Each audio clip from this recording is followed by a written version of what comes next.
자, 먼저 우리 장표. 준비한 장표가 한 뭐 10장가량 되나요? 장표를 한번 보면서. 첫 번째 장표. 표지 보여주세요. 표지. 네. 고성국 TV, 이영풍 TV, 정치사회 현안에 대한 여론조사 보고서입니다. 두 번째 장표 보여주시죠. 네. 이 조사 설계가 어떻게 되냐, 이걸 잘 보셔야 됩니다. 이걸 잘 보셔야 돼요. 이건 공지하게 되어 있습니다. 여론조사는 전국 만 18세 이상 남녀 1007명, 표본 오차는 95% 신뢰 수준에서 플러스 마이너스 3.1%포인트입니다. 표집 방법 2025년 9월 말 이렇게 해서 무작위 추출. 조사 방법 무선 RDD를 이용한 ARS 여론조사입니다. 무선 RDD는 그 전국에 골고루 퍼져 있는 뭐 무선 전화기 한 10만 개를 이렇게 뭐 랜덤으로, 이게 R이라는 게 랜덤이란 말이라뇨. 랜덤으로 막 뽑아내서 여론조사를 하는 겁니다. 응답률 4.2%. 가중치 부여했고, 조사기관은 지난 주말입니다. 지난 주말. 조사기관은 한국여론평판연구소 코프라. 네. 첫 번째 결과 보시겠습니다. 첫 번째 결과는 뭐냐? 저는 장동혁 당대표의, 또 다음 장표 넘어가세요. 네, 첫 번째, 차기 정치 지도자 선호도. 질문을 이렇게 물었습니다. 선생님께서는 우리나라의 차기 정치 지도자로 다음 중 누구를 가장 선호하십니까? 물었더니 1등이 장동혁입니다. 1등이 장동혁 17%. 2등, 3등, 4등이 다 민주당입니다. 김민석, 조국, 정청래. 도토리 키재기 13, 12, 10. 도토리 키재기 김민석, 조국, 정청래. 그리고 4등이 한동훈이, 그 다음에 5등이 이준석, 7등이 이진숙입니다. 이게 좀 놀랍죠, 그죠? 지금 범보수권에서는 장동혁을 따라올 수 있는 후보가 별로 안 보입니다. 한동훈 여러분 뭐 좋아하십니까? 한동훈 뭐 9%밖에 안 돼. 갈수록 떨어져요. 지금 한동훈이 쭉 떨어지고, 그 다음에 이준석, 이진숙 이렇게 나옵니다. 아하, 나경원 후보도 있네요. 자, 이거 내려주시고, 자, 제가 이걸 조금 더 분석을 해드릴게요. 뭐냐면, 장동혁 후보가 차기 대통령 선거가 있으면 1등이 된다는 여론조사는 벌써 2달 전부터 나왔습니다. 자, 지금 준비하신 그 장표 한번 보여주세요. 2달 전에 어디서 처음 나왔느냐? 뭐 천지일보인가?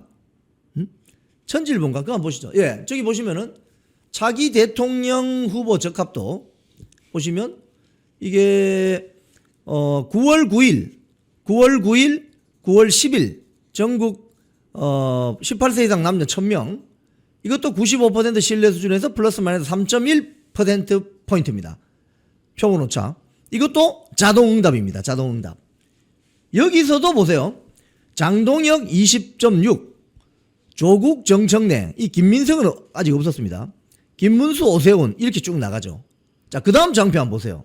그 다음 장표. 이건 이제 보수 성향 지역에 있는 유권자들이 어떻게 보느냐. 이걸 봤을 때 장동혁 20.5, 한동훈, 김문수, 오세훈 이렇게 쭉 나갑니다. 또 다음 장표 한번 보세요. 예? 범보수, 이건 이제 이영풍 TV에서 조금 전에 그 천지일보 여론조사 하고 나서 이영풍 TV가 처음으로 단독으로 여론조사 한 겁니다. 여기도 보면 장동혁, 한동훈, 오세훈, 이준석, 나경원 이런 식으로 나오죠. 그러니까 이게 수치가 중요한 게 아니라 등수가 중요합니다. 등수. 지금 장동혁 당대표가 차기 대통령 선거 열리면 범보수 진영에서는 1등이란 거예요. 여러분, 선거에 2등이 중요합니까? 선거에서는 2등 없어요. 선거에서는 1등이 중요하죠. 1등. 그 1등 자리를 장동혁 후보가 이미 2달 전부터 자리매김을 했다. 그 다음 쪽 장표 있어요? 그 다음 장표? 있나요? 여기도 보면 범보수 차기 대통령감 적합도. 이것도 미디어 입에서 그때 우리 이영풍 TV에서 조사한 겁니다. 9월 10일, 11일. 여기도 비슷하죠. 추이가. 장동혁 19%, 한동훈 8%, 여러분 11%나 차이 납니다. 11% 차이 나는데 어떻게 따라가겠습니까? 못 따라가죠. 자, 그다음 장표 있나요? 없죠? 네. 자, 장표 내리시고. 자, 제가 이 차기 정치 지도자 선호도 조사를 좀 더 파고들어서 제가 이 여론조사 결과지를 제가 들고 있어요, 이렇게. 물론 이거는 이제 그 엠바고가 걸려 있었어요, 어젯밤에. 그래서 제가 쭉 분석을 해봤습니다. 자, 먼저 차기 정치 지도자, 제가 이걸 보면서 참 놀라운 걸 발견했는데, 그 여론조사는 제가 말씀드린 것처럼 뭐 몇 포인트 이게 중요하지 않고요. 올라가느냐 내려가느냐, 누가 계속 1등이냐 누가 계속 꼴찌냐, 이게 중요합니다, 여러분. 추이, 추세, 움직임, 흐름의 개념입니다. 시간 변수가 도입된 흐름의 개념. 그래서 동태적인 분석이다. 자, 이렇게 봤을 때 자기 정치 지도자 선호도에서 장동혁이 1등 나오잖아요. 장동혁 1등입니다. 1등이 왜 나올까? 쭉 분석해 보면 연령대와 지역별로 분석을 해볼 필요가 있습니다. 연령대. 자, 보세요. 순서대로 말씀드리면 1등이 장동혁, 2등이 김민석, 3등이 조국, 4등이 정청래, 5등이 한동훈이, 6등이 이준석, 7등이 이진숙, 나경원까지 있습니다. 그죠? 자, 이거 내리시고. 여기서 제가 그 응답자들을 연령별, 나이, 지역별로 분석한 표를 제가 말로서 설명을 드리겠습니다. 먼저 연령대를 볼게요.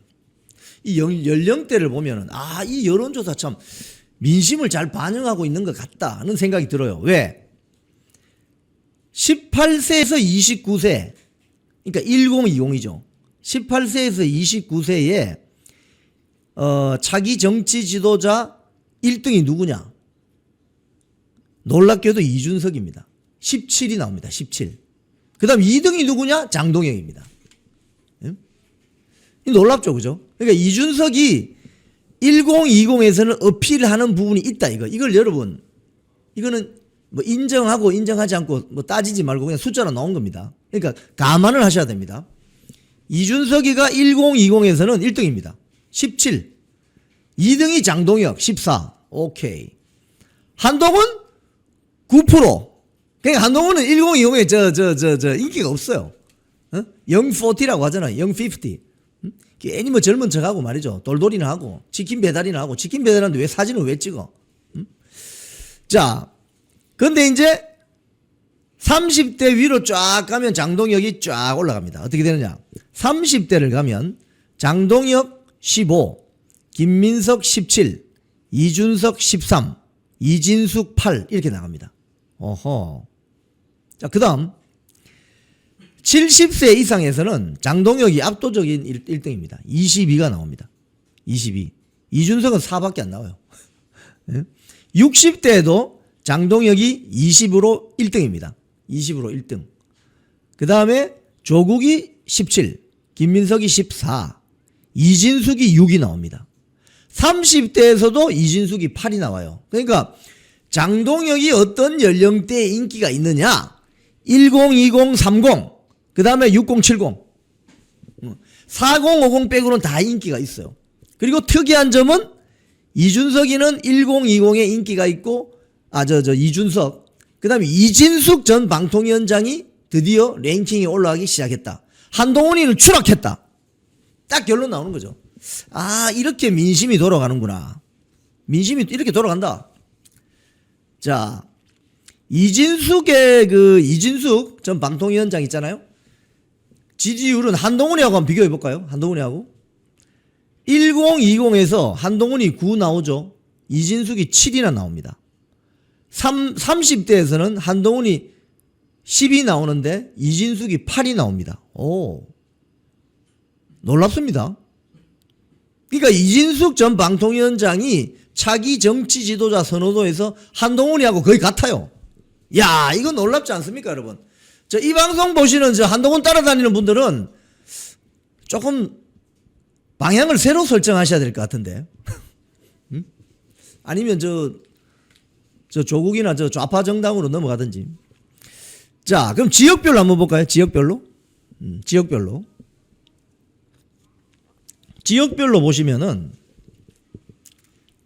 장동혁 당대표가 차기 정치 지도자 선호도에서 호남 지역을 제외하고는 대부분 1등입니다. 호남에 계신 유권자들은 장동혁을 별로 안 좋아하시는 것 같아요. 오케이. 그 인정합니다. 숫자로 나온 거니까.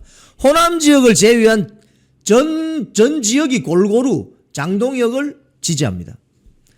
서울. 이야, 서울 세다 이거. 서울은 장동혁이 18, 김민석이 17, 한동훈이 8, 이진숙 7. 이야, 이 뭐 장동혁, 이진숙 이 저 쌍두마차로 가면은 상당히 좋은 작전 될 것 같은데. 그죠?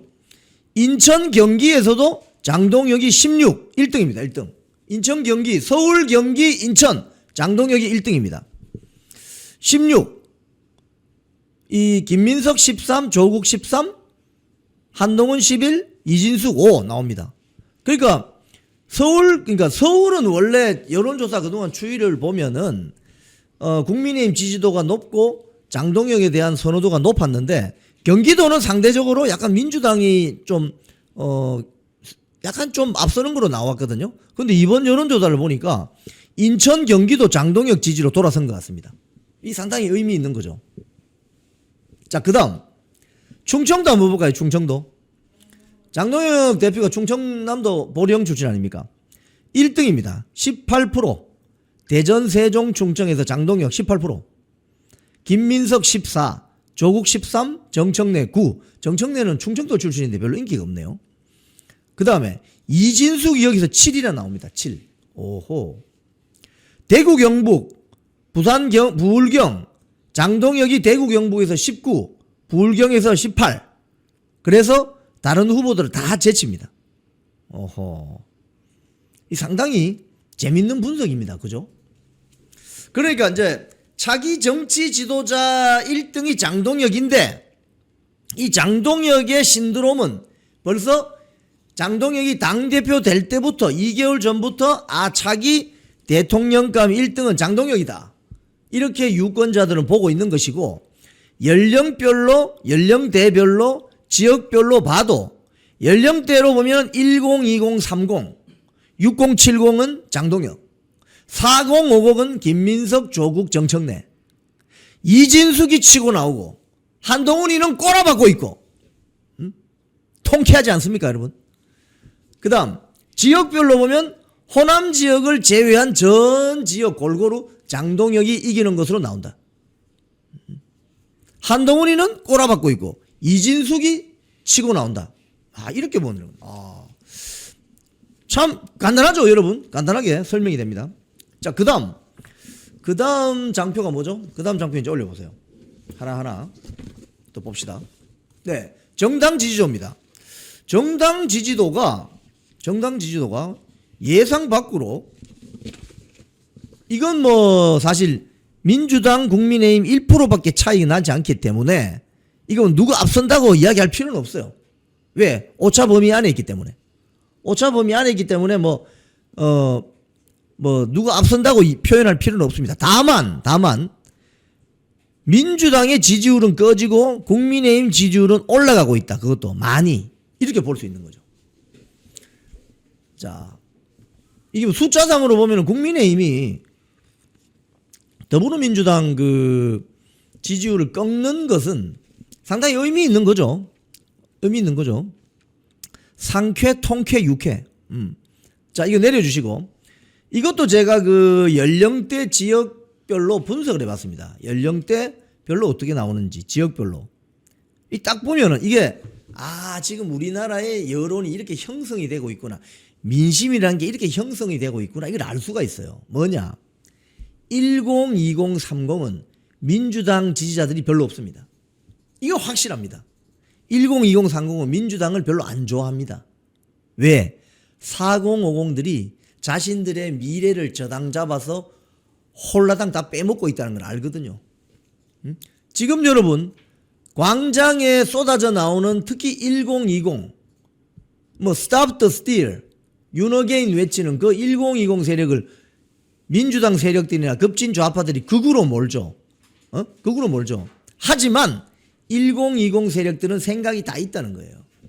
1020, 30 세력이 4050 저 친민주당 세력을 압도할 시간이 이제 얼마 남지 않았다. 이걸 알 수 있는 거예요.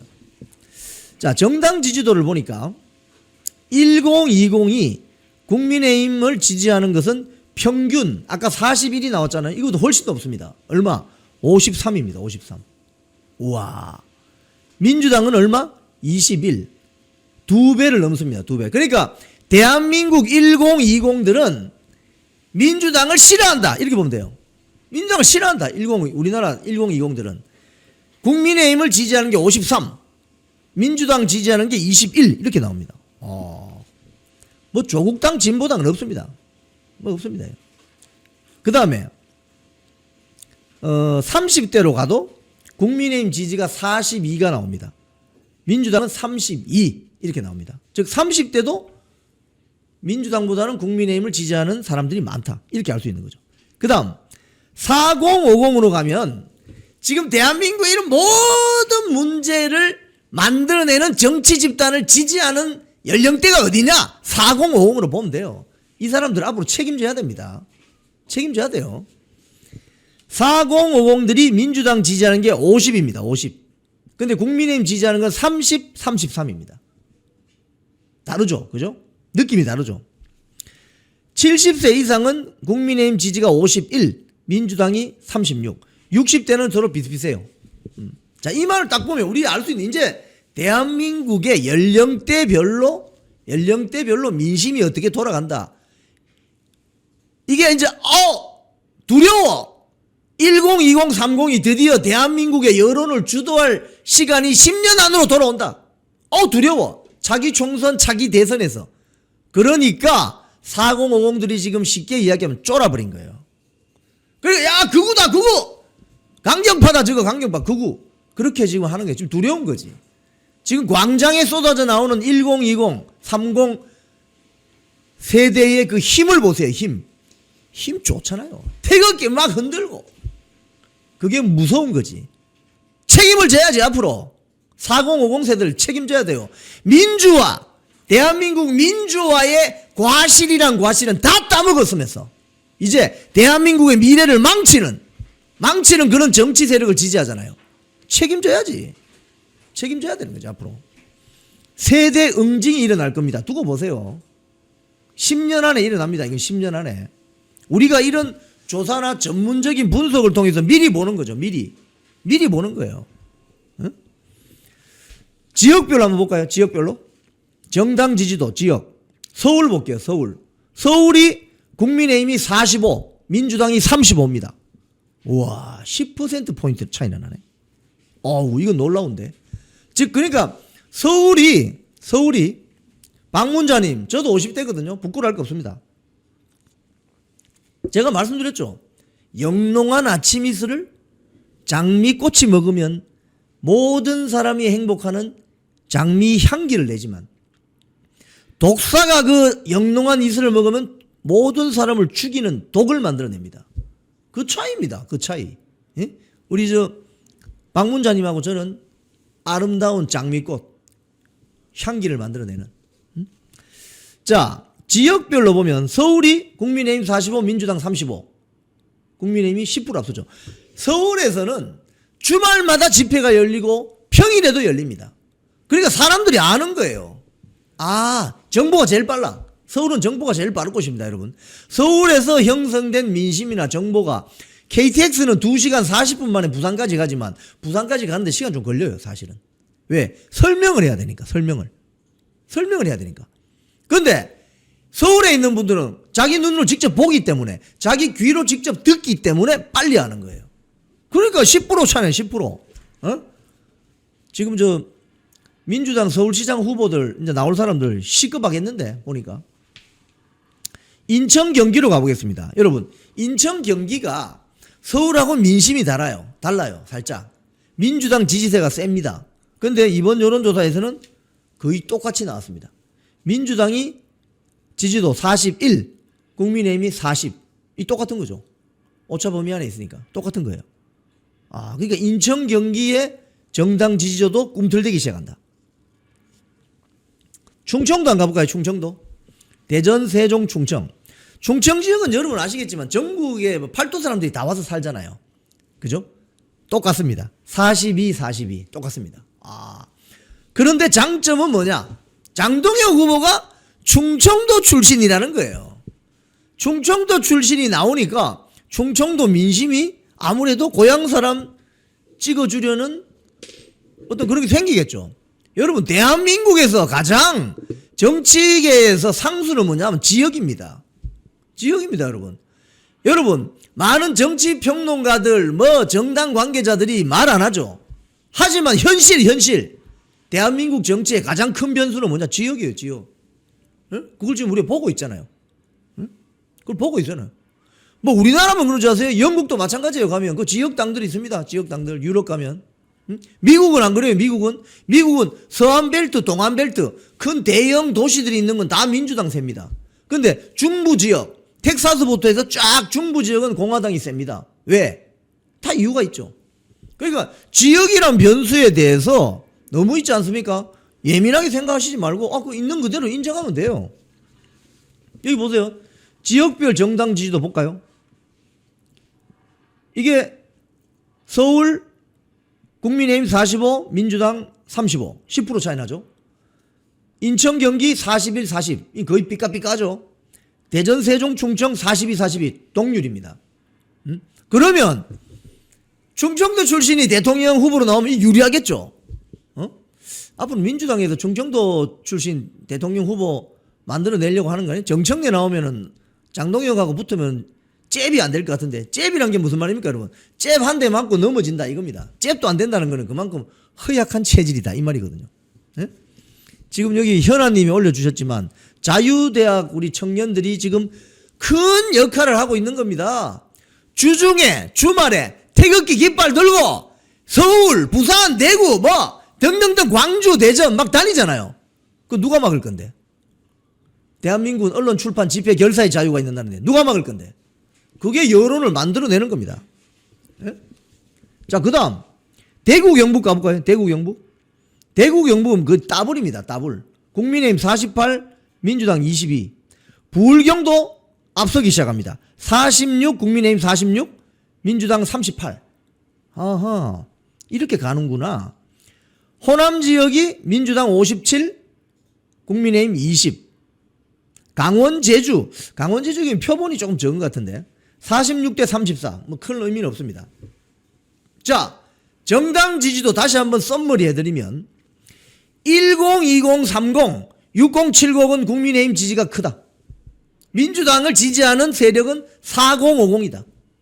40, 50이다. 지역별로 보면 서울, 영남은 국민의힘 지지로 돌아섰다.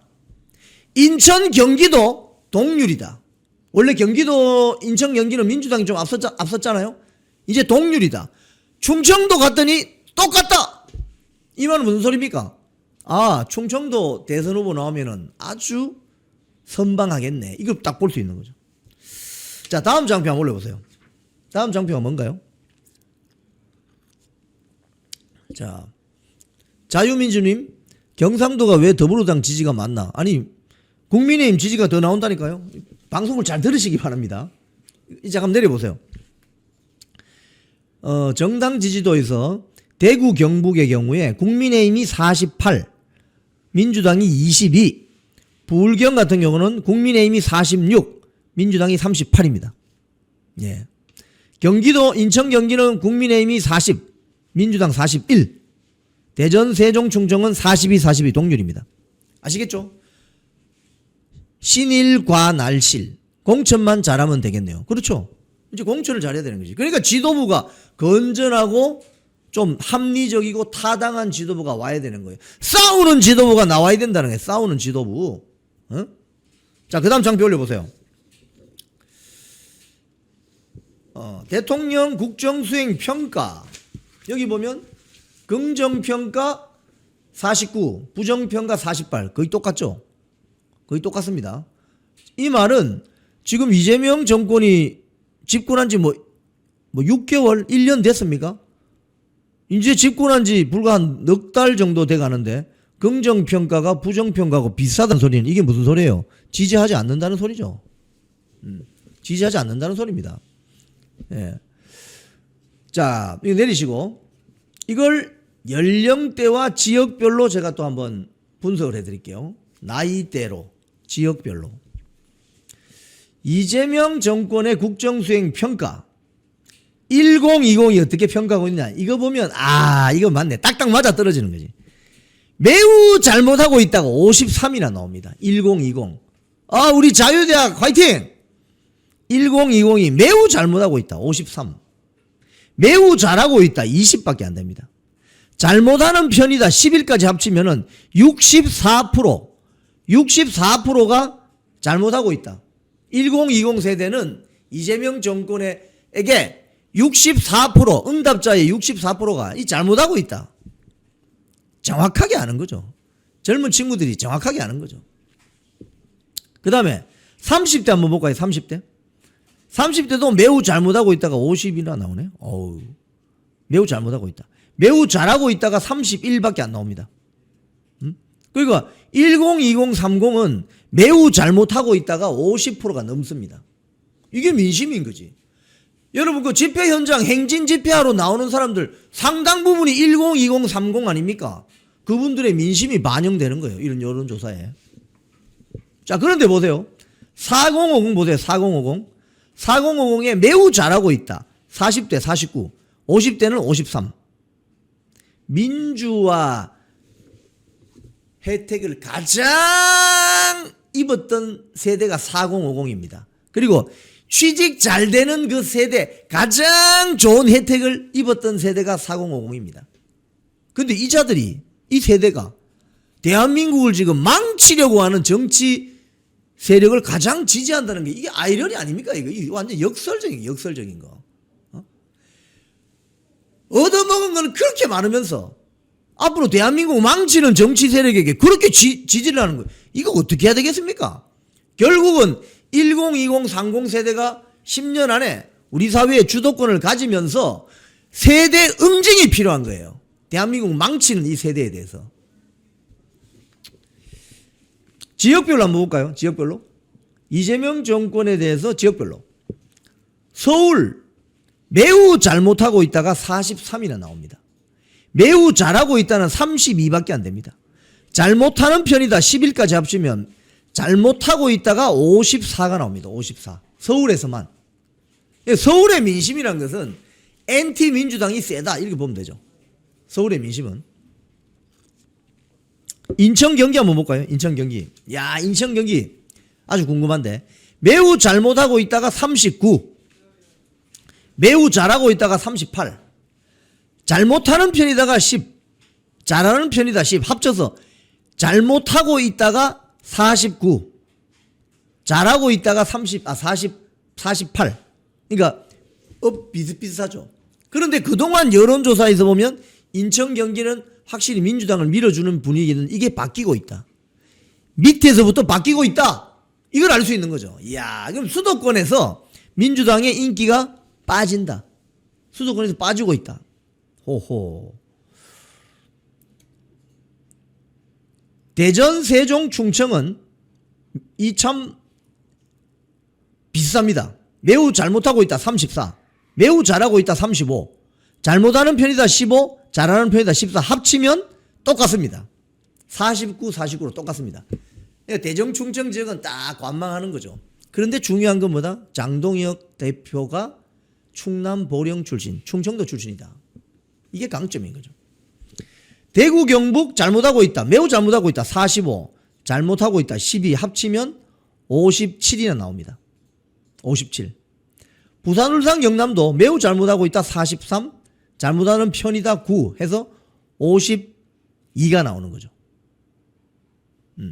그럼 지금 정당 지지도 하고 이재명 정권의 국정 수행 평가도 하고 차기 정치 지도자 선호도 이 세 개만 딱 보면은 답이 딱 나오는 거죠. 답이 어떻게 나옵니까? 대한민국 1020, 30, 6070 세대는 기본적으로 민주당을 싫어한다. 민주당을 싫어한다. 특히 깃발 들고 태극기 깃발 들고 지금 아스팔트로 뛰쳐져 나오는 10, 20, 30 세대는 특히 민주당을 싫어한다. 그 대체제로서 국민의힘을 지지하려고 한다. 자기 정치 지도자는 장동혁이 1등 자리를 계속 유지한다. 그리고 지역별로 봐서도 호남, 충청을 제외한 거의 모든 지역에서 장동혁이 1등이고 정당 지지자도 국민의힘이 상당 부분 1등을 하고 있다. 이렇게 보면 되는 거죠. 대한민국 여론이 지금 딱 이렇게 형성이 되고 있는 겁니다, 여러분. 형성이 되고 있는 겁니다. 이건 뭐 제가 뭐 구체적인 수치가 아니라 전체적인 흐름을 보시라고 했죠. 흐름이 딱 나오는 거지. 참 어떻게 보면 국가 지도자는 하늘이 낸다고 하는데 어떻게 충청도 출신의 그것도 판사 출신 이 완전히 사법부 독립이 지금 침해당하고 대한민국 사법부 독립이 박살이 나고 있는 이 순간에 판사 출신의 충청남도 보령 출신의 장동혁이라는 인물이 나왔을까? 참 희한한 거죠. 이게 보면 역사적인 어떤 뭐 우리가 영어로 what a coincidence 이러잖아요. 야, 이렇게 이 우연인가? 제가 볼 때 우연이 아니고 이건 필연적인 거예요. 뭔가 이 필요에 의해서 만들어지는, 예? 그런 거 보면 한동훈이는 역사의 퇴행이고 이건 퇴물입니다. 치킨 배달하면서 앞으로 사진 찍지 마. 치킨 배달에 치중해야지. 자, 다음 올려보세요. 다음 장표. 다음 장표는 대통령 국정수행평가 했고 그 다음 장표. 예. 냉장고를 부탁해. 적절하지 못했다. 49%. 괜히 거기 나가서 점수도 못 딸 거. 그거 괜히 나가가지고 별 문제가 없다. 46%. 자, 다음 장표. 김현지 국감에 나와야 되냐 말아야 되냐. 여러분 답이 뭐예요? 여러분 답 아시죠? 답이 뭐예요? 나와라. 52%. 김현지 니 빨리 저 국감장 나와라. 52%. 안 나와도 된다. 32%. 그건 뭡니까 이거 여러분? 이거 나이대별로 지역별로 제가 설명드릴까요? 자, 김현지 국감 출석 필요성. 국민의 이 응답자의 절반 이상이 야 김현지 니 국감장 좀 나와. 나와 김현지. 이렇게 하고 있는 겁니다. 나올 필요 없어요. 32%밖에 안 됩니다. 자, 이 장표 내리시고 김현지 국감 출석 필요성에 대해서 연령대별로 지역별로 어떻게 생각하는지 제가 설명을 드리겠습니다. 재밌죠 여러분? 연령대별로 보니까 이게 아까 그 장동혁 차기 정치 지도자 뭐 정당 지지도 이재명 정권 뭐 지지율 이거 똑같습니다 여러분. 우리나라의 10, 20 세대들은 김현지가 나와야 된다. 국감장에 56%입니다. 56%. 나오지 않아도 된다. 20%. 30대는 더 나옵니다. 64%. 응답자의 64%가 야 김현지 니 빨리 국감장 나와.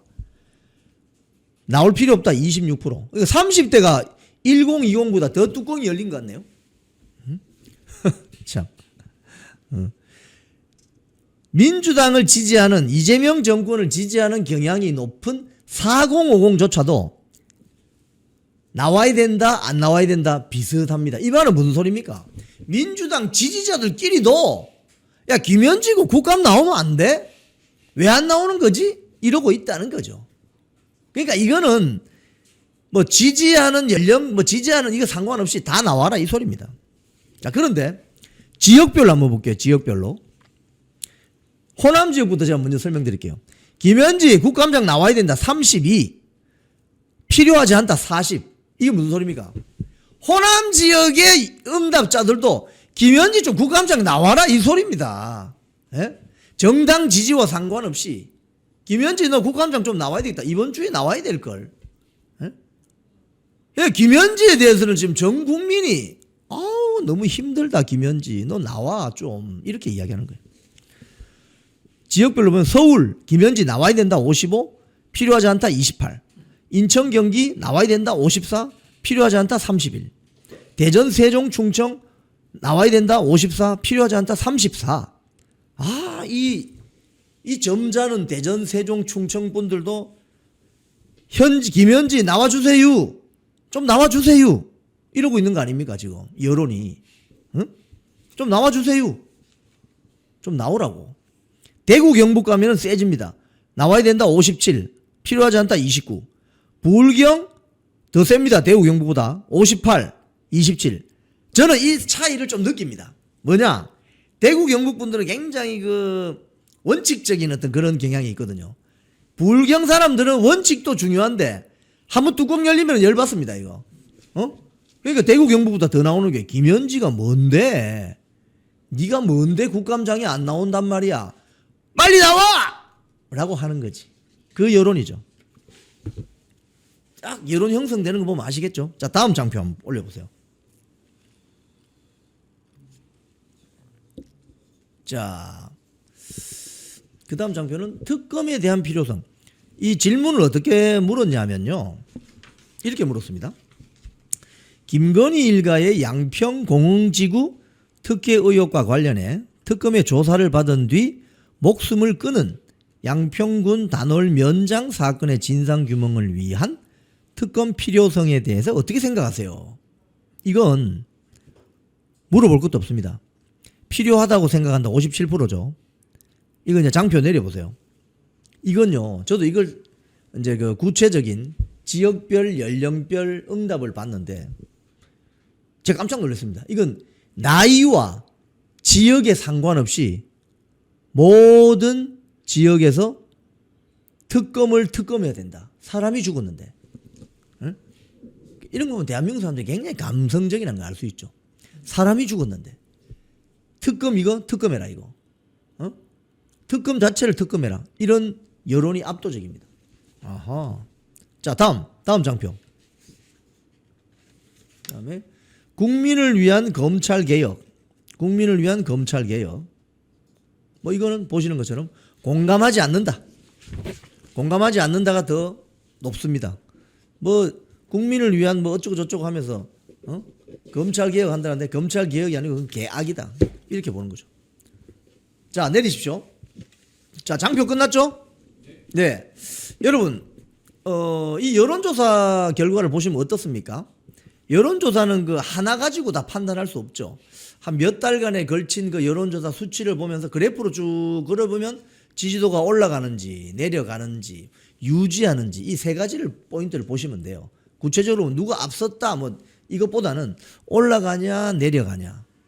자, 그런데 여기서 우리가 특이하게 저는 보는 점은 연령대별로는 10, 20, 30, 60, 70의 여론, 지역별로 서울, 경기, 충청, 영남 지역의 여론, 이게 중요하다 결국은. 결국 이게 다음 총선, 내년 지방선거, 자기 대선을 결정짓는 주요 포인트가 된다. 박문자님 말씀대로 여론조사를 보니 희망이 있네요. 희망은 여러분 만들어가는 겁니다. 가만히 앉아가지고 희망이 생깁니까 여러분? 자유대학생들이 태극기 들고 저 난리를 치니까 희망이 생기는 거죠. 10, 20, 30이 지금 급변하고 있잖아요. 물어보세요. 물어보세요. 10, 20 청년들에게 물어보세요. 민주당 어떻게 생각해? 아, 우리 미래를 망치고 있어요. 이런 답변이 다수일걸요 아마. 뭔가 친중인 것 같아요. 친중. 이 정권은 친중이에요. 중국 사람은 굉장히 소중하게 생각하는데 우리 한국 사람은 정작 대접을 푸대접하는 것 같아요. 이런 여론이 형성이 돼 있다는 거예요. 그러니까 이게 여론조사에 반영이 된다는 겁니다. 자, 오늘 이 발표 설명드린 여론조사는 계속됩니다. 한 달에 한 번씩, 필요한 경우는 추가 한 번 더해서 한 달에 한 번 내지 두 번은 계속합니다. 고성국 TV하고 이영풍 TV는 한 달에 한 번 내지 두 번. 표를 왜 혼자만 보면서 보시죠? 멘트를 하시나요? 아, 그 표는 제가 설명해 드리는 표는 연령별 지역별로 아주 숫자가 많습니다. 그러니까 여러분 보시면은 좀 헷갈려요. 그래서 제가 정리해 놓은 걸 설명드린 것이고 기본적으로 그래픽 보여드린 그거를 참고하시면 되겠습니다. 네. 자, 그런데 지금 제가 어제 방송에서 장동혁 당대표하고 김민수 최고위원이 지난 금요일 날 윤석열 대통령 면회하러 갔는데 거기에 대해서 민주당이나 또 이런 데서 비판 의견을 내고 심지어 국민의힘 같은 진영에 있는 사람들끼리 비판 여론 내는 것에 대해서 제가 한마디 했죠. 뭐라고 제가 말씀드렸습니까? 아니, 당대표 될 때 자기가 당대표가 되면 서울구치소에 수감 중인 윤석열 대통령 면회하러 가겠다. 그 약속을 지키러 간 것인데 뭐 그렇게 그거 가지고 이런저런 말이 많냐 이거예요. 저는 오늘 이 방송을 통해서 장동혁 대표에게 그 말씀을 꼭 드리고 싶어요. 신경 쓰지 마시라. 민주당 쪽에서 하는 그런 비판적인 멘트는 저거는 아주 진부한 정치 공세일 뿐이고, 오늘 조중동 사설이 다 그렇게 이야기했습니다. 조중동 사설. 민심이 어쩌고 저쩌고, 민심이 어쩌고 저쩌고. 민심? 여론조사 보니까 장동혁 대표가 차기 정치 지도자 1등인데, 민심을 보니까 서울, 경기, 충청, 영남 지역에서 국민의힘이 선전하는데, 이재명 정권의 국정 지지율이 별론데, 예? 이런 민심을 편의적으로 해석하지 마라 이겁니다. 오늘 조선일보 사설 제목 이렇습니다. 윤석열 대통령 면회 간 국민의힘 대표. 민심은 안중에 없나? 민심! 국민의힘과 장동혁과 윤석열을 지지했던 그 민심은 바로 당대표가 되면 윤석열을 만나라. 그게 민심이지. 그 만나면 곤란한데 그건 민주당 민심인 거지. 그죠? 그럼 조선일보가 민주당 기관지인가? 민심이 등 돌릴 일은 더 이상 벌어지지 않기 바란다. 국민의힘이 민심과 거꾸로 가는 일이 계속되고 있다. 아니, 민심과 거꾸로 갔는데 어떻게 장동혁이 당대표가 됐냐고! 이거 설명해봐, 그러면. 조선일보 사설.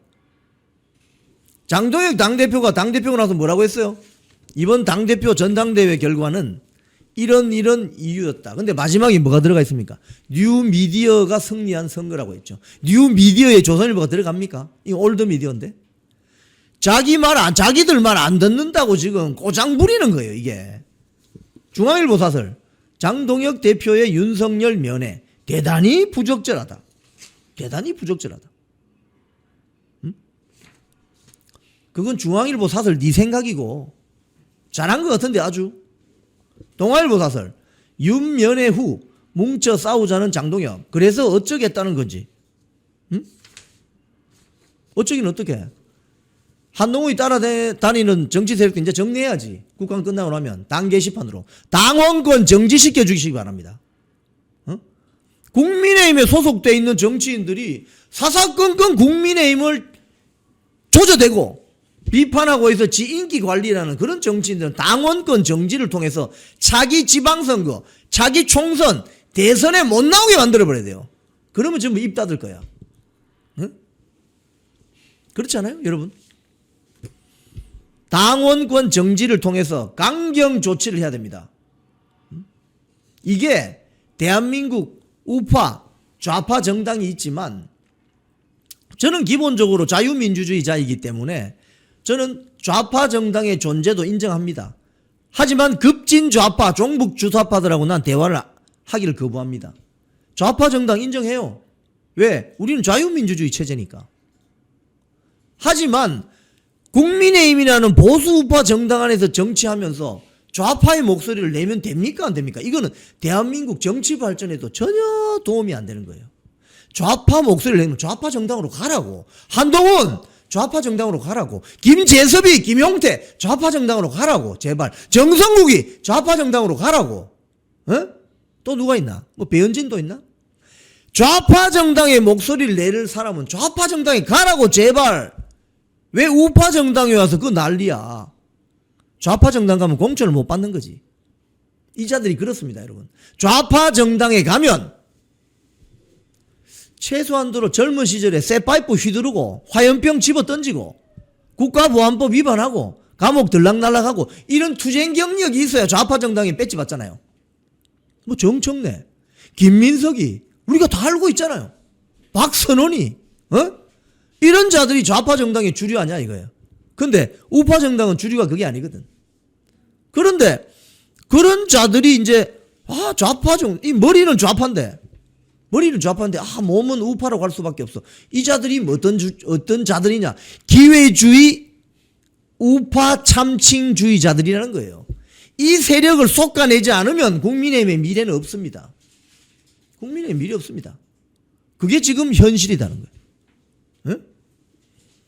앞으로 그래서 공천 과정에서 기회주의 보수 우파 참칭주의자들이 장난 못 치도록 국민들이 자유민주주의 애국 세력이 철저하게 감시해야 된다는 거예요. 그 감시를 지난번 총선에서 실패했기 때문에 한동훈이가 다 말아먹기 때문에 지금 이렇게 생고생을 하고 있는 거예요. 일주일 만에 거짓말이 들통날 일을 왜 이렇게 할까? 왜? 이게 들통나면 아주 골치 아픈 일이 벌어지거든요. 그러니까 이재명 뒤에 숨어서 이재명과 관련된 사법 리스크를 총체적으로 컨트롤 타워처럼 관리해왔던 김현지의 정체가 하나 둘 다 그 껍질이 벗겨지고 있습니다. 자, 어제 TV조선 오늘 아침에도 보도가 됐는데 이 보도 내용을 보면 김용이라고 이재명의 최측근 4인방이 있잖아요. 정진상, 김용, 지금 뭐 용산 대변인 하는 그 사람 김남준입니까? 또 김현지.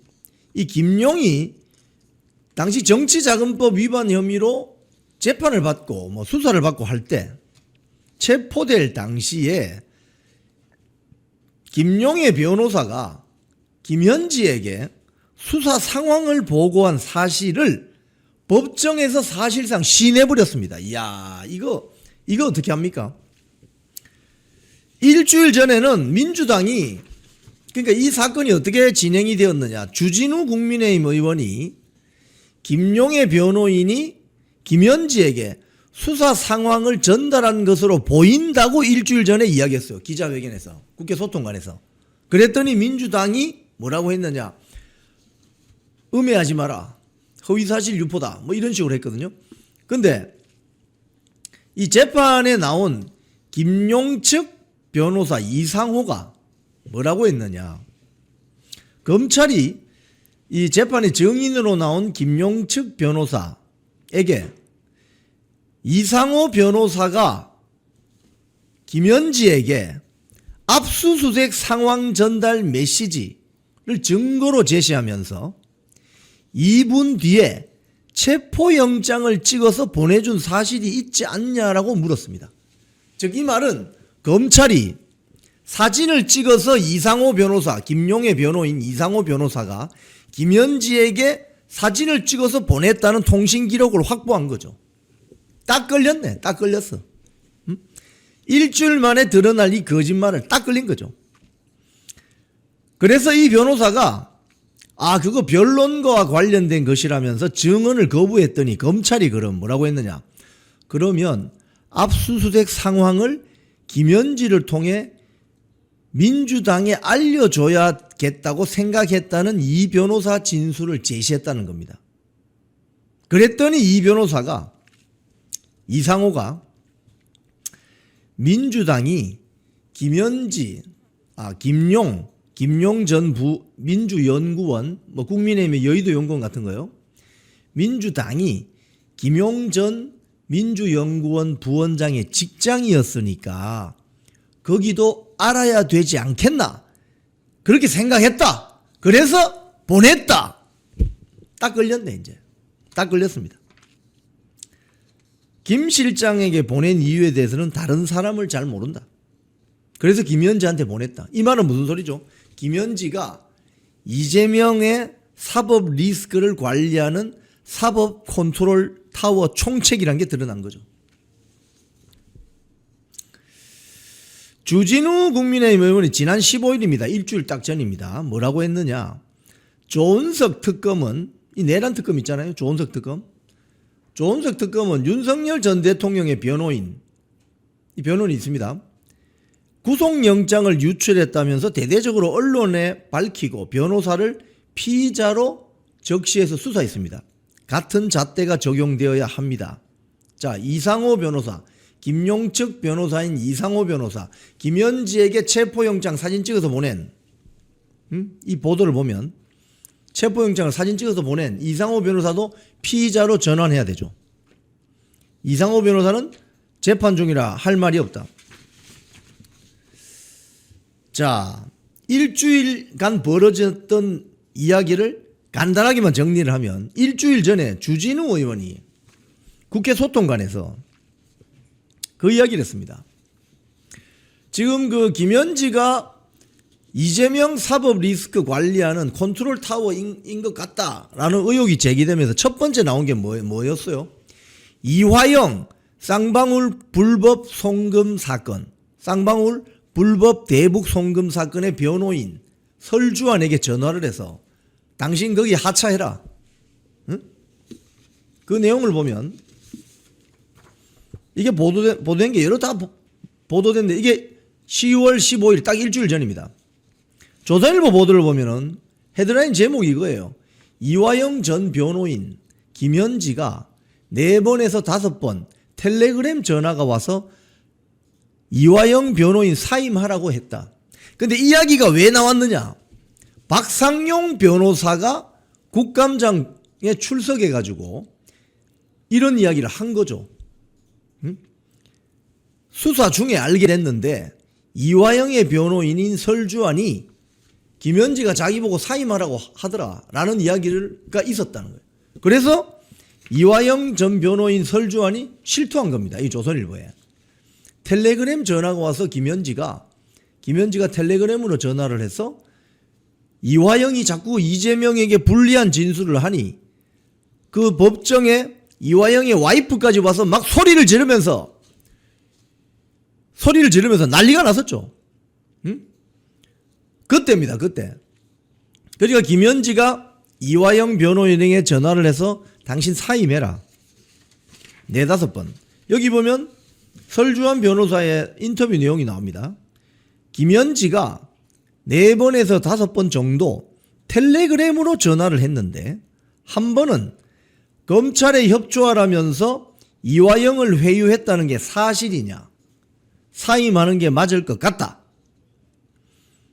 고 했고 또 김현지가 특이사항을 보고해 달라고 해서 이재명 형사사건을 모두 컨트롤하고 있다고 생각했다.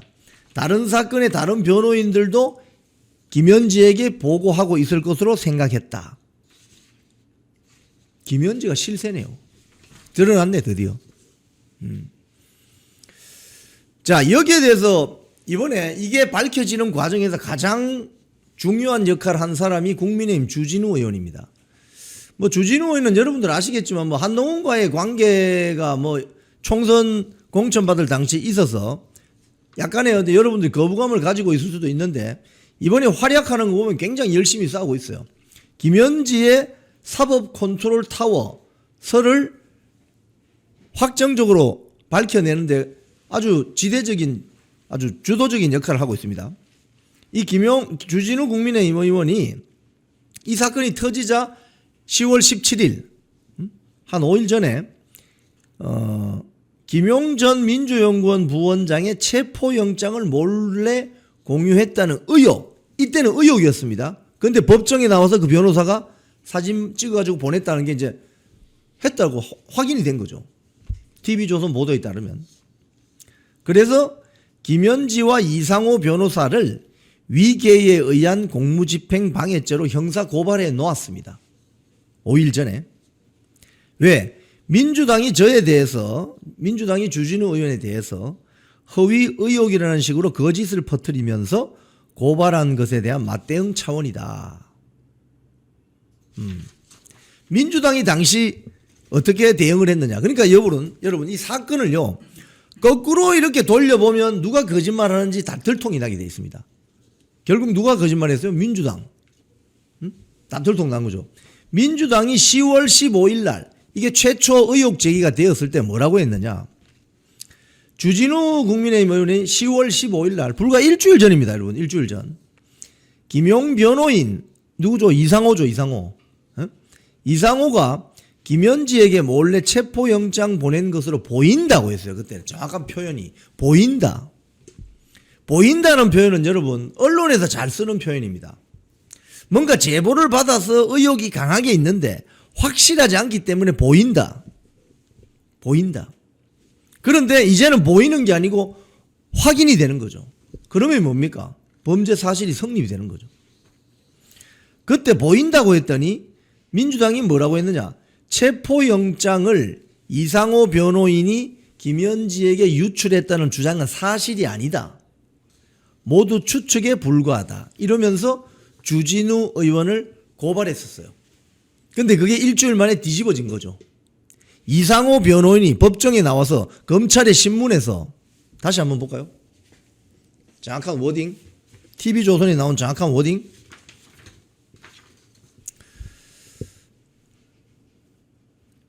민주당이 김용 전 부원장 직장이었으니까 거기도 알아야 되지 않겠나 생각했다. 그래서 체포영장을 찍어서 보내줬다. 이 소리죠. 체포영장을 찍어서 보내줬다는 소리는 안 하지만 검찰의 신문에 이제 딱 걸린 거죠. 민주당이 김용 전 민주연구원 부원장의 직장이었으니까 거기도 알아야 되지 않겠나 해서 생각해서 보냈다. 이 소리 아닙니까? 김현지한테 왜 보냈어? 이러니까 김현지 말고는 잘 모른다. 답이 딱 나오는 거죠. 김현지는 빠져나갈 수 없습니다. 이제 이화영의 쌍방울 대북 불법 송금 사건, 또 김용의 정치자금법 사건, 정치자금법 위반 사건. 지금 이 사건 때문에 이른바 이재명 변호사다고 해서 지난번 공천에서 공천받아서 당선된 변호사들이 많이 있죠. 지금 여러 명 있습니다. 뭐 법사위원회 뭐 박균택이, 뭐 서대문 갑의 뭐 그 누구죠? 해운대 출신인 김 무슨 국회의원이 있습니다. 그러니까 이재명 변호사들이 지금 아마 이런 사건들을 보면서 벌벌 떨고 있을 수도 있어요. 왜? 그러니까 김현지를 정점으로 통화 내역이 나중에 조사하면 나오겠죠. 또 이제 휴대폰 다 바꾸려나? 통화 내역은 살아있을 거 아닙니까? 그러니까 이재명의 변호사라고 하는 자들이 김현지에게 계속 보고했을 거 아닙니까? 그걸 찾아내면 실마리가 나올 것이다. 참 어이가 없는. 자, 여론조사가 나왔는데 여론조사를 제가 뒷부분에 알려드리려고 했는데 김현지 이야기가 나오니까 김현지 출석해야, 국감장 출석해야 56.3%입니다. 이재명 국정평가 부정평가가 50%를 넘었습니다. 처음으로 트루스 데일리가 창간 기념으로 국민 여론조사 공정에 의뢰해서 여론조사를 했는데 김현지부터 먼저 이야기하면은 김현지가 국감장에 나와야 된다. 찬성 여론이 56.3%입니다. 이건 이영풍TV, 고성국TV가 공동 여론조사한 거하고 거의 흡사합니다. 이게 국민 여론이라는 거죠. 이건요, 나이, 연령대, 지역별 상관없습니다. 똑같습니다. 호남 지역에서도 야 김현지 국감장 나와! 이렇게 이야기하고 있어요. 특히 1020, 30에서는 어마어마하게 높습니다. 김현지 국감장 불러내야 된다고. 어디다가 지금 이런 게 국정농단 아닙니까? 이런 게 대통령 뒤에 숨어가지고 막후 실세로 대한민국 말아먹는 이런 게 국정농단 아니에요? 그 다음에 이재명 정권의 지지율, 부정평가가 51.2%를 기록했습니다. 그런데 연령대 지역별로 보면 이영풍TV, 고성국TV 공동 여론조사하고 거의 똑같아요. 쉽게 이야기하면 패턴이 20대에서 이재명 정권 잘못한다, 부정이 69.1%입니다. 30대에서 64.2%입니다. 그러니까 102030은요. 자다가 깨어나도 민주당 세력을 거부합니다. 이재명 정권을 반대합니다. 부정이 69.1이에요. 70%네. 70% 반올림하면.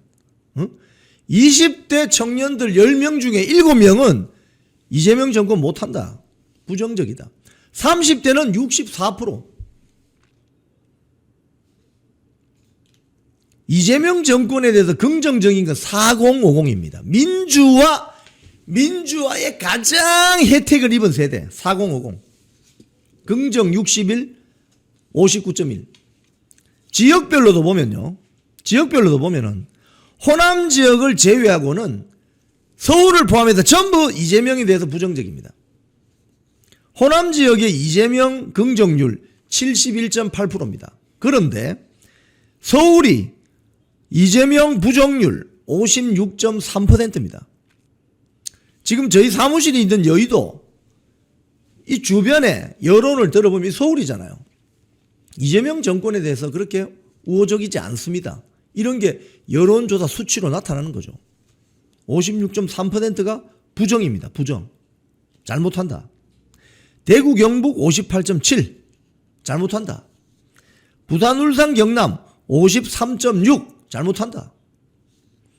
지금 서울부터 해서 경부선 라인은 이재명 정권 잘못한다 여론이 높습니다.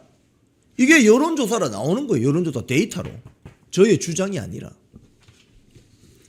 그 다음에 하나 또 여론조사 재미있는 거 하나만 더 말씀드리면 김은혜 의원이 입법 발의한 중국인들의 3대 쇼핑 방지법 찬성이 57.1%입니다. 특히 20대에서는 78.3%가 찬성입니다. 여러분, 지금 자유대학생들이나 2030 청년들이 뭐 유노게인 집회나 스탑 더 스틸 집회나 많이 나오죠. 지금 이재명 정권이나 민주당, 진보당 같은 저는 종북 주사파 정당이 지지하는 세력들이 그 청년들을 뭐라고 하죠? 극우라고 하죠. 극우라고 하는데 이 청년들의 여론이 지금 담론이 크게 형성되고 있는 거예요. 그 집회 현장에서. 집회 현장 사실 나가보면 좌파 세력들 집회 현장 별로 없습니다. 왜? 거기는 다 동원되거든요. 동원. 민노총이라든지. 동원된단 말이에요. 대진련이라든지. 숫자도 얼마 안 됩니다. 그런데 1020 청년들이 만들어내는 그런 사회적인 담론, 여론이 이제 대한민국의 주류 담론으로 등장할 날이 이제 얼마 남지 않았습니다. 그건 첫 번째가 반중이고 두 번째가 자국민 우선주의입니다. 이건 대한민국만의 현상이 아니고 유럽, 영국, 미국, 일본 전 세계 자유진영 국가에서 똑같이 일어나고 있는 현상입니다. 대한민국이 여기서 벗어날 수 있을까요? 벗어나지 못합니다. 그래서 이재명 정권이 그 마지막 열차라는 거예요. 마지막 열차. 좌파들이 탈 수 있는 마지막 열차. 이재명 정권 다음에는 이재명 정권 임기가 있지만 임기가 뭐 다 채운다는 보장이 있습니까? 윤석열 대통령 임기도 다 채운다는 보장 없었잖아요. 결국은. 이재명 정권이 임기 다 채운다는 보장이 있어요. 뭐 사람 일이 뭐 알 수가 있습니까? 어떤 일이 벌어질지. 자, 그런데 2030 청년들이 만들어내는 이런 사회적인 담론과 아젠다 이슈들이 절대 대한민국만의 이슈가 아니라는 거예요. 여기에 주안점이 있는 거죠. 영국 개혁당의 페라지 당수, 프랑스의 현상들, 독일, 이탈리아, 스페인, 유럽에서 벌어지는 폴란드 벌어지는 현상들이 뭡니까? 불법 이민자들을 좀 쫓아내라. 그리고 자국민들을 좀 존중하라. 이거 아니에요, 이거. 에? 미국 트럼프도 마찬가지죠. 불법 이민자들, 불법 체류자들 좀 쫓아내라. 자국민들 좀 살자. 응? 미국 사람들 좀 살자. 이거 아니에요. 일본 마찬가지죠. 한국에서 유럽과 미국은 불법 이민자 이야기가 나오지만 여기는 뭡니까? 불법 체류자. 특히 중국인들. 중국 여권 들고 있는, 한국말 좀 할 줄 알아도 중국 여권 들고 있으면 그 중국 사람이에요. 그 사람들에 대한 문제 제기가 일어나는 거예요, 지금. 똑같다니까요. 전 세계적인 현상입니다. 전 세계적인 현상. 그래서 저는 대한민국 1020, 30들이 역시 글로벌 트렌드를 잘 따라가고 있구나. 대한민국은 희망이 있다 이렇게 생각하는 거예요. 그 여론이 중국인 3대 쇼핑 방지법 전체 찬성은 57.1, 20대에서는 거의 적절하다 57.1%가 나온다는 거예요. 20대는 78.3. 이게 전 세계적인 추세다. 전혀 한국만의 일이 아니다. 그래서 지금 민주당과 이재명 정권을 지지하는 4050들이 이 1020, 30 청년들을 극우다 라고 모는 것은 시대착오적인 결정적인 실수라는 거예요. 결정적인 실수라는 거예요. 결국 시간이 흐르면 민주당을 지지했거나 이재명 정권을 지지했거나 했던 세력들이 책임을 져야 되는 시간이 얼마 남지 않았다. 얼마 남지 않았다. 그걸 알 수가 있는 거죠. 대한민국은 희망이 있는 나라입니다. 사실 박근혜 정권 탄핵 이후에 태극기 집회라고 하면서 소위 말해서 나이 많이 드신 분들이 주도가 되어서 했다고 좌파론들이 막 왜곡을 하면서 결국은 나이 많이 드신 분들이 극우 집회다 이렇게 했는데 윤석열 대통령 탄핵 정국이 그걸 깨버린 겁니다. 1020, 30 청년들이 깨어나는 결정적인 계기를 만드는 거예요. 왜? 몰랐는데 우리 주변에 반국가 세력들이 활개를 치는구나. 대한민국을 완전 거들내려고 하는구나. 말아먹으려고 하는구나. 이걸 알게 된 거죠. 그래서 윤석열 대통령 탄핵 정국 사태가 그런 역사적인 의미가 있는 겁니다. 시간이 지나면 다 기록되게 돼 있어요. 당장 오늘 내일 근시안적으로는 보이지 않지만 장기적으로 보면은 윤석열 대통령의 역사적인 평가는 사후적으로 받을 것이다. 그게 지금 1020, 30 청년들이 깨어난 것이다. 결국 이 아이들이 앞으로 대한민국의 주인공이 될 터인데 이 아이들이 주인공이 됐을 때 아마도 지금의 민주당이나 이재명 정권을 지지했던 4050 세대들은 비참하게 말로를 맞을 것이다. 이렇게 보는 거죠. 책임을 져야 되는 거죠. 자, 김현지의 사법 컨트롤 타워 오늘 이 보도로 확인이 되는 순간입니다. 부동산 대책을 설계한 자들이 자신들은 다 강남의 고가 아파트를 이미 훨씬 전에 대출 끼고 갭 투자하고 갭 투기라고 해야 되겠죠. 이렇게 해서 보유해 놓고 이번에 11호 부동산 정책을 보면 나는 되는데 너희들은 사지 마. 이 소리 아닙니까? 나는 이미 샀고 나는 이미 강남에 한 30억짜리 아파트 샀고 또 한 채는 더 있어. 또 저 누굽니까? 오늘 말씀드리겠지만 한 사람은 아파트가 두 채인데 그럼 한 채 이건 뭐 하는 거예요? 했더니 처음에는 창고로 쓰는 겁니다.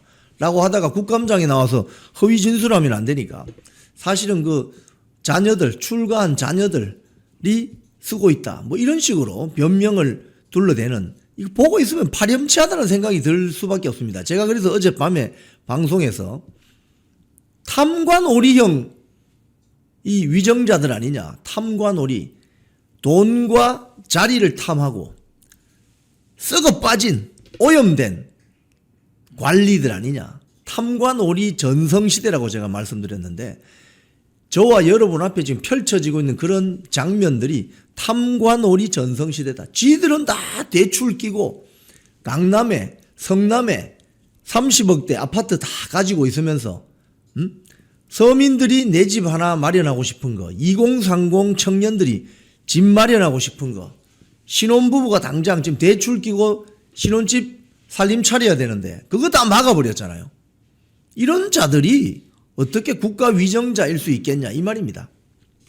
지금 한 명씩 살펴보면 오늘 조간신문에서 많이 보도가 돼서요. 뭐 사설도 나오고 뭐 보면은 지금 문제로 거론되는 게 이상경 국토부 1차관, 구윤철 경제부총리, 이억원 금융위원장, 김용범 정책실장, 민중기 특검 등등이 있습니다.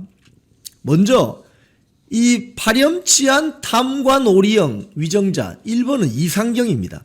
국토부 1차관이거든요. 국토부 1차관 이상경은 우리 YP 뉴스에 이상경 관련 그 기사에 이상경 사진 좀 띄워주세요. 우리가 뭐 이런 시간을 통해서 이런 탐관오리형 위정자들 혼내는 것이 저희들 역할 아니겠습니까? 이상경 국토 1차관. 이자는 이재명 정권의 이재명의 부동산 멘토라고 합니다. 네, 저 사람입니다. 멘토라고 합니다. 그런데 이상경 이자가 자신의 부인이 전세를 끼고 주택을 매매하는 갭 투자를 한 것으로 나타났다고 해요. 어제 저녁에도 보도가 되었는데 오늘 조간신문에도 다 실렸습니다. 뭐냐? 경기도 성남에 백현동 있잖아요. 대장동 백현동. 판교 프로지오 그랑블 전용 면적 117제곱미터 한 40평 되는군요. 33억 5천만 원에 샀는데 이걸 살 때 대출도 있지만 전세를 주는 거죠. 그러니까 갭 투기죠, 갭 투기. 근데 이 아파트가 지금 40억 원에 거래되기 때문에 이 이상경 이자는 집 구입한 지 1년 만에 6억 정도의 시세 차익을 봤다는 겁니다. 자, 이렇게 했던 자들이 지금 일반 서민들과 국민들에게는 대출 끼고 집 사지 마. 서울 전역, 경기도 12개 지역 대출을 확 줄여버렸잖아요. 15억짜리 기준으로 6억까지 대출 받을 수 있었는데 4억입니까? 대출 받을 수 있었는데 그걸 확 내려버렸잖아요. 그러니까 현찰 없는 사람은 집 사지 마 이 소리거든요. 지금 대한민국에 현찰로 집 사는 사람이 어디 있습니까? 집을 사는 방법은 세 가지가 있다고 제가 말씀드렸습니다. 첫 번째 경매, 두 번째 분양, 세 번째 부동산에 나와 있는 거 가서 사는 겁니다. 대부분의 사람들은 부동산에 나와 있는 매물을 사죠. 그런데 그거조차도 은행 대출을 끼고 삽니다. 대부분은. 자, 경매 경락 대출은 한 80%까지 대출해 주죠. 그 다음에 분양도 마찬가지입니다. 대출을 끼지 않으면 집을 살 수가 없습니다, 여러분. 왜? 집이란 것은 매입하자마자 감가상각이 되는 것이 아니라 매년 인플레이션율이 적용이 되어서 서서히 오릅니다. 그렇기 때문에 은행도 거기에 맞춰서 금리 이익을 취하면서도 돈을 빌려주는 거예요. 그렇지 않습니까?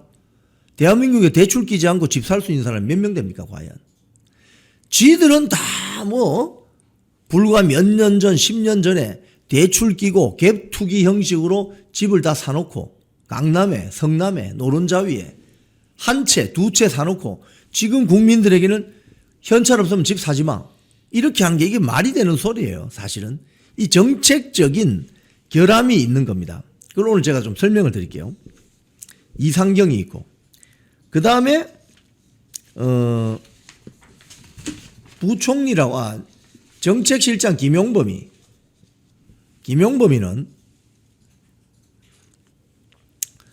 서초구에 서초 레미안 아파트 146제곱미터를 보유하고 있다고 신고했는데 2000년 부부 공동 명의로 극동 아파트 재건축 조합원 입주권을 4억 원대 구입한 뒤에 실제로 거주하지 않았어요. 그때는 지금은 금지된, 이제는 금지되어 있는 재건축 입주권을 사들였습니다. 근데 그 아파트가 서초 레미안 아파트로 재건축되었고 이 아파트 같은 평수는 30억 원 안팎에 거래되고 있습니다. 구윤철 부총리는 서울 개포동의 재건축 아파트를 사서 수십억 원대 시세 차익을 봤습니다. 2018년 대출을 끼고 최대 4개, 주택이 4개가 있었습니다. 아파트 해서 집이 4개나 있었습니다. 4개. 구윤철이는. 문재인 정부 시절 세 채를 매각해서 매각 대금만 45억 원에 달한다고 합니다. 이 조선일보 보도입니다. 그리고 2013년 부인이 약 9억 원 경매로 낙찰받은 개포동 주공 1단지 아파트 한 채만 남겼는데 이 아파트가 개포 대장 아파트로 재건축됐다는 거예요. 여러분 9억 원의 경매로 낙찰받으면요. 경매 잘 아시는 분들 아시죠? 10% 써내잖아요. 그럼 한 9천만 원 써냈겠죠. 그럼 나머지 한 6, 7억 원 경매 대출이 됩니다. 경락 대출은 한 거의 80% 가까이 되거든요. 그러면 자기 돈 한 1, 2억 투자해가지고 지금 이 아파트가 얼마냐? 45억 원. 이런 식으로 자기들의 자산을 불려온 자들입니다. 그런데 이 자들이 이제 와서 현찰 없으면 집 사지 마라 이렇게 이야기할 수 있어요. 지들은 하는데 왜 일반 국민들은 못하게 합니까? 2억 원 금융위원장 대출과 전세를 끼는 방식으로 같은 아파트를 샀답니다. 이 구현철이하고 똑같은 개포동 주공 1단지 아파트 8억 5천만 원에 매입 구입할 때 전세를 끼고 3억 5천만 원 대출 받았답니다. 그러면 3억 5천만 원 대출 받고 전세 줘버리면 자기 돈은 얼마 들어간 거예요? 기껏 들어가봤자 한 1억이나 2억 들어갔을까? 그게 지금 이 아파트가 40억 원 안팎에 거래된답니다. 그러니까 지 돈 한 1, 2억 넣고 30몇 억 번 거 아니에요 결국은. 에? 이런 자들이 국민들에게 야 니들은 현찰 없으면 아파트 사지 마라 라고 할 수 있냐고요. 응?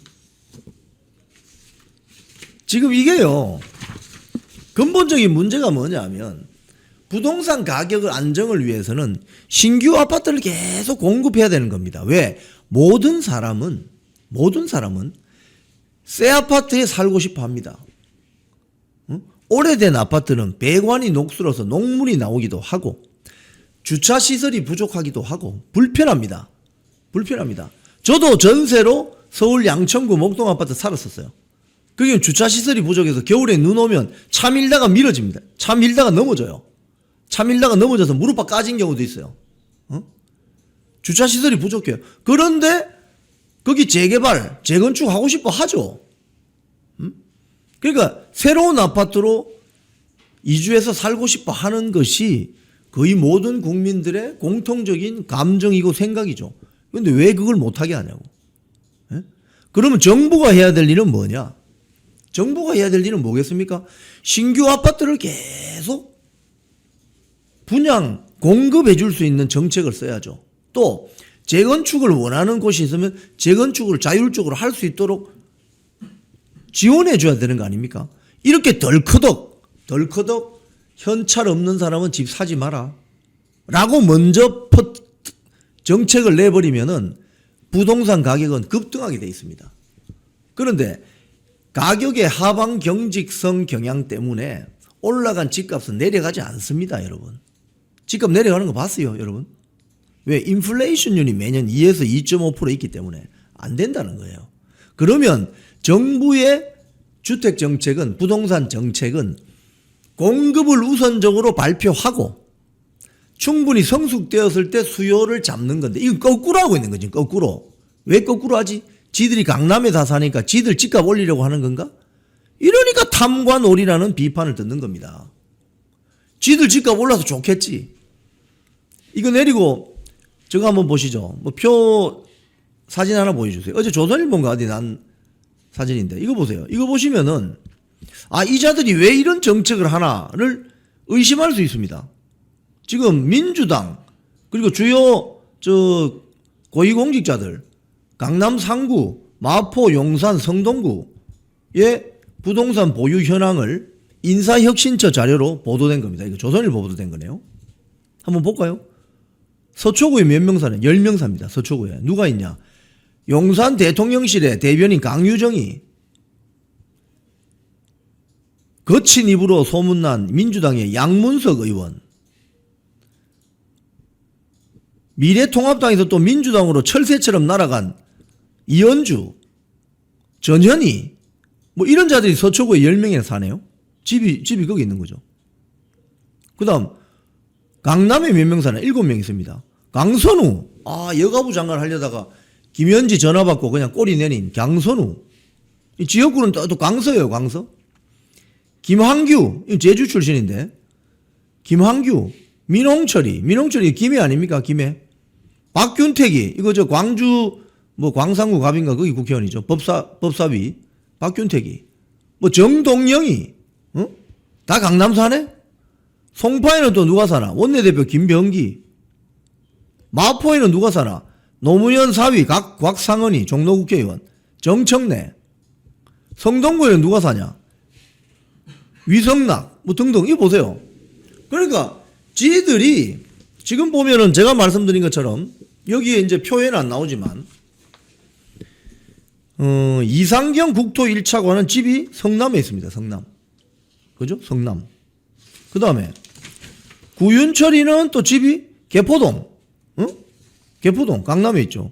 이혁원이도 강남이고 김용범이도 서초구이고 다 지들 집이 강남이나 강남 상구나 마용성에 있으니까 공급책을 확 막아버리고 수요를 억제시키면 어떻게 됩니까? 자연스럽게 부동산 가격은 튀죠. 가만히 앉아서 몇 억 벌게 되는 거예요. 가만히 앉아서. 이런 자들이 위정자라고 앉아있으면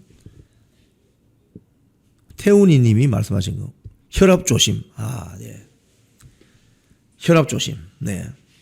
이런 파렴치하고 가증스러운 부동산 정책을 하니까 어떻게 되겠어요? 일반 국민들만 바보 돼버리는 거지. 자기들 위정자들 부동산 가격은 올라가고.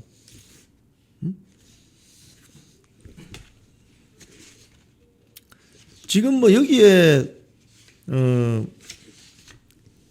이상경 국토 1차관 지금 이번에 그 부동산 정책 내놓은 핵심이 이상경 국토 1차관하고 김용범 정책실장이라는 보도가 있잖아요. 파렴치한 거죠, 그러니까. 부동산만 그렇습니까? 어젯밤에 말씀드렸지만 민중기 특검 같은 경우는 주식 처분해가지고 또 돈을 한 1억 5천 벌잖아요. 근데 그게 김건희 특검에서 조사하는 그 주식이에요, 그 주식. 그래서 이종혁 부산고검장이 국감에 나와서 민중기 특검은 수사에서 배제되는 게 맞다고 생각한다. 이렇게 이야기할 정도라니까요. 이찬진 금감원장은 서초구 그 우면동에 아파트 2채 있는데 이거 한 채는 뭐 하냐. 처음에 창고를 했어요. 창고라고 하다가 분가한 자녀들이 거기 살고 있다. 이찬진 이자는 민변 출신입니다. 민변 변호사 출신인데 구로구 농지 강탈 사건 국가배상 소송에서 농민들을 대리해서 받은 수임료가 승소 대가로 400억 원입니다. 그러니까 좌파들이 보면은 좌파 세력들이 보면 있지 않습니까? 굉장히 도덕적인 척하고 굉장히 사회공헌적이고 국가 헌신적인 척하지만 실제로는 되게 돈을 좋아합니다. 되게 부동산을 좋아합니다. 되게 주식 좋아합니다. 그리고 심지어 어떤 자들은 성추행 이런 거 엄청 상습범이 많습니다. 왜 그럴까요? 왜 그럴까? 기본적으로. 이 좌파들은 기본적으로 유물론자들이기 때문에 아마도 이 세상을 떠나게 되면 모든 건 끝난다고 생각하는 모양이죠. 그래서 여기 살아있는 동안 내가 누릴 수 있는 권력, 누릴 수 있는 이재, 부동산, 주식, 비트코인 하니까 김남국이가 또 생각나네요. 그러니까 이런 자들이 권력을 쥐게 되면 고양이한테 생선 맡긴 꼴이나 뭐가 다르냐 이겁니다. 현찰 없는 국민들은 집 살 생각하지 마. 수도권에. 이 소리 아닙니까? 그러니까 지금 이것 때문에 국민들이 부글부글 끓어오르는 거예요. 특히 수도권 지역. 지금 경기도 인천 지역에 민주당 지지자들 많은 것 같은데 이 방송 보시고 좀 이야기를 해주세요. 현찰 없으면 집 못 산다잖아요. 근데 처음부터 선거 때 되면 민주당 찢죠. 이런 자들 지지하죠. 왜 그렇죠? 저는 이해할 수가 없습니다. 자기 호주머니가 털리고 자기의 미래가 저당 잡히는데 왜 그런 정치 세력에게 표를 주죠? 이해가 안 됩니다. 자, 다음 기사 올려보십시오. 민주당 보유세 인상 논란의 선긋기. 지금 민주당 지도부와 이쪽은 지금 우려를 하고 있습니다. 야, 이거 이러다가 내년에 지방선거에서 완전 수도권 이거 폭망하는 거 아니야? 그러면서 지금 종합부동산세, 부동산 보유세 등 인상 가능성을 아니다. 전혀 고려하지 않고 있다. 이렇게 이야기한다고 합니다. 여기 보면은 이건 동아일보 보도가 잘 설명이 되어 있어요. 오늘 여야 부동산 관련해서 정책을 말하는데 여기 보면 민주당의 주택시장 안정화 TF에서는 한정혜 의원이 정책위원장인데 한 3가지 정도를 이야기한대요. 첫 번째가 세부 공급 계획을 담은 주택 공급 지도 추진, 수도권 135만 채 착공 입법 지원, 재건축 재개발 인허가 완화 지원. 자, 그런데 정책은 이런데요. 실제로 이번에 11호 부동산 대책 발표한 건 뭐죠? 현찰 없으면 집 사지 마라, 이 소리 아닙니까?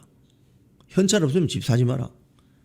그런데 주택에 대한, 아파트에 대한, 새 아파트에 대한 인식의 차가 있습니다. 무슨 소리냐? 윤석열 정권 때, 박근혜 정권 때, 이명박 정권 때는 집값이 비교적 안정적이었어요.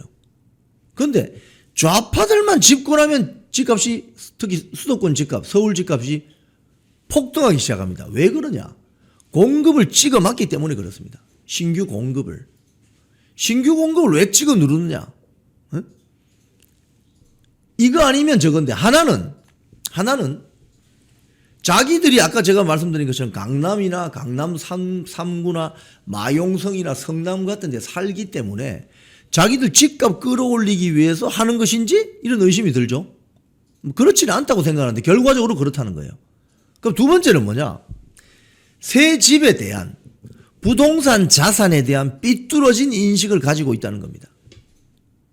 쉽게 이야기하면 여러분, 중국 문화 대반란, 문화 대혁명이라고 제가 하지 않겠습니다. 문화 대반란 시기에 집이라는 곳은 소위 말해서 거의 짐승처럼 들어가서 자고 밥 먹고 나오고 하루 종일 집단 농장에서 일하다가 투쟁하다가 다시 들어가서 자고 이런 곳으로 인식하느냐 아니냐 이거예요. 집이 그런 겁니까 여러분? 여러분의 집은 어떤 것입니까? 내 집은 내가 편안하게 쉴 수 있고 가족들하고 오손도손 담소도 나누면서 미래를 이야기할 수 있고 또 부동산이라는 게 한번 자기가 보유를 하게 되면 매년 인플레이션율이 한 2에서 2.5% 적용이 되니까 서서히 집값은 오르게 돼 있습니다. 장기적으로. 그러면 그 집을 담보받아서 대출을 받아서 자기 딸, 아들, 딸 시집 장가도 보내고 뭐 그런 거 아니에요? 인생을 살아가는 과정에서 집이라는 것은 여러 가지 목적이 있는 겁니다. 여러 가지 용도가 있는 겁니다. 그런데 이 좌파주의자들은 집이란 곳은 그냥 들어가서 잠만 자고 튀어나오고 집단 농장 가서 일하고 그냥 내 거처하는 공간 이렇게만 생각하는 거 아니냐 이거예요.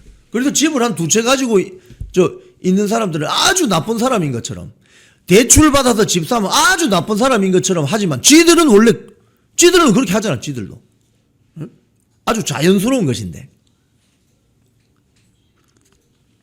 이게 굉장히 이중적이고 가증스럽고 두 얼굴의 민낯이라는 거예요.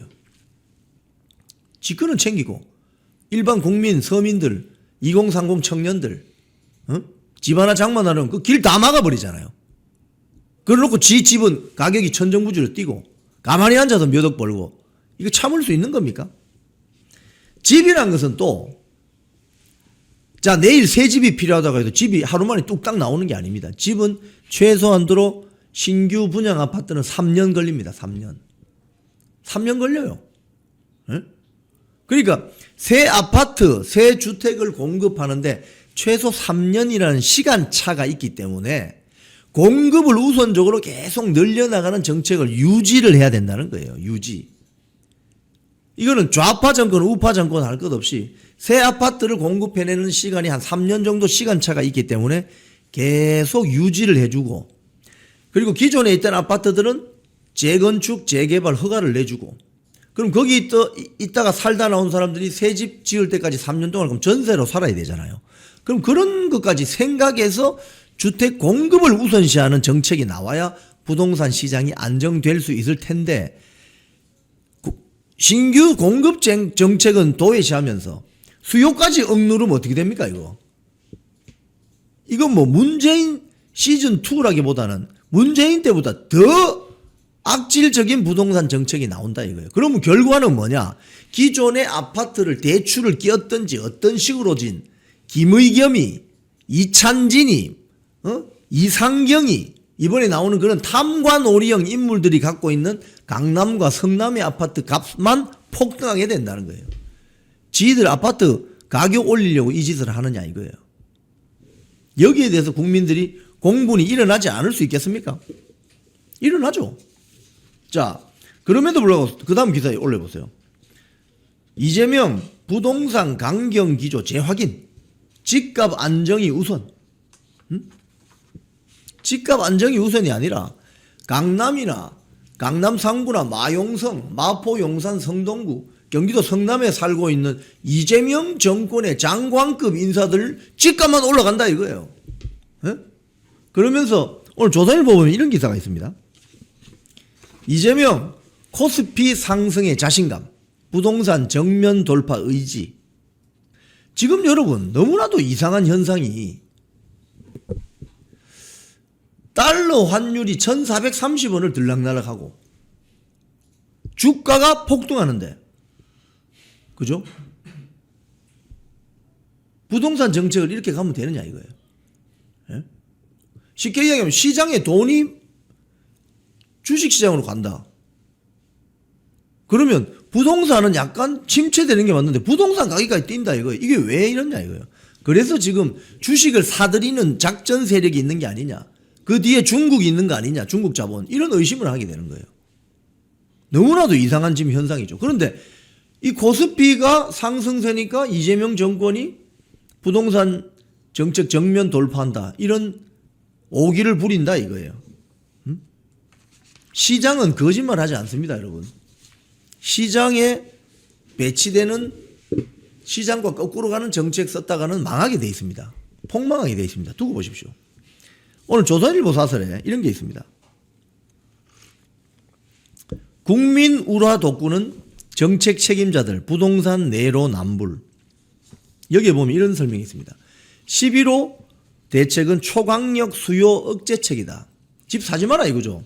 현찰 없으면 집 사지 마라 이러죠. 그런데 민주당은 설득이 아니라 정책 정당성만 강변하고 있다. 김병기 원내대표는 수억 수십억 빚내서 집을 사게 하는 게 맞느냐? 그걸 왜 당신이 결정해? 아니 수억을 빚을 내든지 수십억 빚내든지 그건 그 사람이 변제할 수 있는 능력만 있으면 하는 거지. 그걸 왜 민주당 원내대표가 하지 마라 하라 이 이야기를 왜 하냐고. 대출 없이 집을 살 수 있는 사람은 극소수인 상황에서 많은 사람들이 이 말을 어떻게 듣겠나. 김병기 본인은 서울 동작갑에는 전세, 자기 지역구에는 전세 살면서 자기 원래 소유한 집은 송파구 30억 원대 재건축 아파트를 갖고 있다. 이런 식이라는 거예요. 이자들이. 지는 아파트 한 채 있다. 똘똘한 한 30억짜리 아파트 한 채 갖고 있다 이거예요. 응? 이런 식으로 하니 일반 국민들이 설득이 되겠습니까? 설득 안 되죠, 여러분. 잘 다니던 회사에서 해고됐습니다.